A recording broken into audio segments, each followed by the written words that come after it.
আসসালামু আলাইকুম রহমতুল্লাহ। তো অনেক দিন পর হাঁস নতুন ডিম পাড়া শুরু করছে।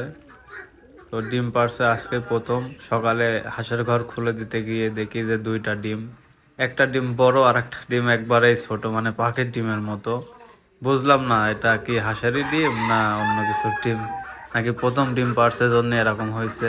আপনারা সবাই একটু জানাবেন। তো এগুলো আমার দেশি মুরগি। দেশি মুরগি, ওইটা হচ্ছে সোনালির গলা ছিলা মরগ। আল্লাহ দিলে অনেক ভালো আছে, সুস্থ আছে। তো হাঁসগুলো আমি বিক্রি করে দেওয়ার চিন্তা নিয়েছিলাম, অনেক দিন হয়ে যাচ্ছে হাঁসগুলা ডিম পারছে না।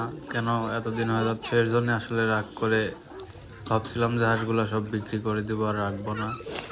সময় না থাকার কারণে বাজারে নিয়ে যাইতে পারি নাই। আজ নিয়ে যাব কাল নিয়ে যাব করে করে বাজারে হাঁসগুলা নিয়ে যাইতে পারি নাই। তো হঠাৎ সকালে হাঁসগুলা ছেড়ে দিতে গিয়ে দেখি যে হাঁস ডিম পারছে। তো এগুলা তো আর এখন বিক্রি করব না। তো সবাই পাশে থাকবেন, নতুন চ্যানেল খুলছি, সাপোর্ট দিবেন আপনারা সবাই। ভালো থাকবেন।